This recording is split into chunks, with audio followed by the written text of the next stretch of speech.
And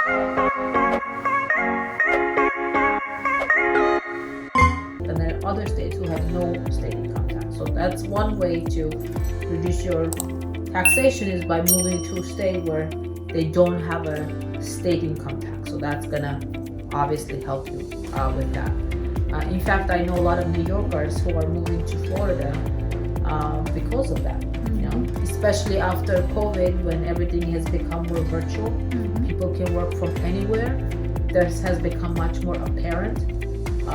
And I heard a number, something like 1,000 people a day are moving to Florida right now. Actually, yes. 1,000. I personally know a few people who moved to Florida. Me too. Because like you said, they work from home, so their location doesn't matter. And then if they can enjoy the weather That's right. and not pay taxes, why not? The income tax, state income tax. Yes. So that's one way. Charitable donations. Let's talk about charitable donations. So the income tax code here in the US is such where if you make a charitable donation to a non-profit organization or a foundation or any charity, then that is 100% tax deductible from your income taxes.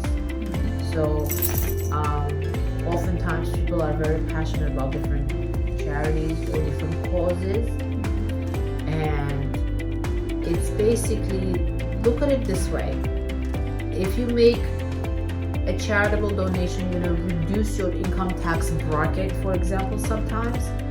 So you're going to reduce the percentage of taxes that you're going to be assessed on. So if you make no charitable donation at all, you make certain amount of, you pay tax. And then if you, by making a small or some charitable donation, you're not only helping that charity, but also you're reducing your taxation. So I just think it's a win-win situation. I really do.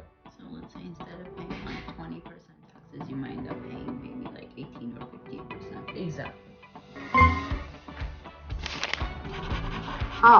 There's another one. So the rich people, the way they reduce their taxes is instead of taking a salary, they take equity. So how does that work? So equity is taxed completely differently than taking a salary. When you take salary, it's taxed based on your income tax bracket. And when you take an equity, the formula and the way it's taxed is absolutely different. And not everybody has the opportunity to do that, obviously. It's usually more for high-end people who are, either executives of a firm or decision makers and so on. But definitely that's one way to consider about reducing your taxes, because it's almost like having a C corporation where you can make a decision if you want to keep your profits in the company or you want to distribute them. So it gives you like more of a... So that means like if, let's say you're a CEO or some kind of an executive, instead of taking your full salary, you can choose to invest in your own company. Is that what you mean by equity? No. If you are a, let's say you're working for a public corporation, public company, and instead of taking salary of, I don't know, $500,000, you take stock options. The next way to think about avoiding your taxes, or not avoiding it, but reducing it, to become a nomad. You know what a nomad is? Okay. So basically, a nomad is when you don't really have a permanent residence, right? And the numbers of nomads are growing actually, and the reality is, I would love to be a nomad. If I didn't have young kids, I would definitely be a nomad, which means you spend 3 months in, I don't know, Alaska. No, why Alaska? Well, Alaska is beautiful, but let's just say we spend 3 months in the Caribbean, and then we spend 3 months in Europe, and then we spend 3 months in some other destination. So we just constantly are moving. So we don't have a permanent residency status in one place.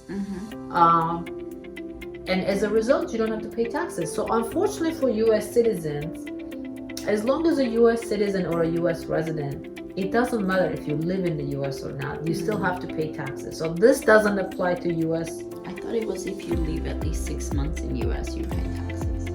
Or you always have to file a US income tax return, and there is a cap.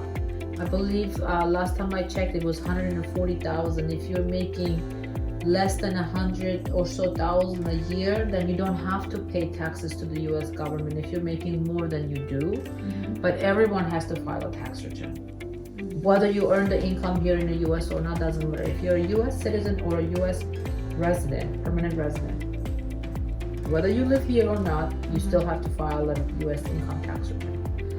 But by having many residences and not having one permanent place, you're avoiding income taxes on a country of residence that you would be claiming, right? And there are many countries who don't have non-resident income tax, meaning, for example, Georgia has this, their tax law is very favorable to people who are outsiders, because you can live in Georgia full time, but as long as you're not making the money in Georgia, then you don't have to pay tax to the government of Georgia. So you can, as opposed to Armenian government, which doesn't have, hopefully at some point they change their rules, but for Armenian government, if you're living there for more than 6 months, then regardless of where your income is made, you have to pay income taxes to the Armenian government. So you would never want to, like, you would never want to be a full-time Armenian resident, because if you have income coming from other countries, why would you want to pay taxes? Unless you want to, that's another, But if you don't want to, then you have to think of that.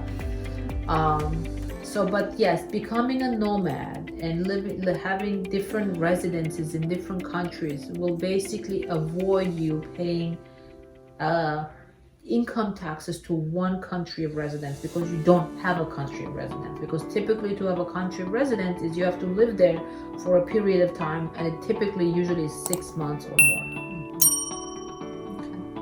Any questions, my beautiful student? No, it's clear. It's clear. I gotta just keep moving.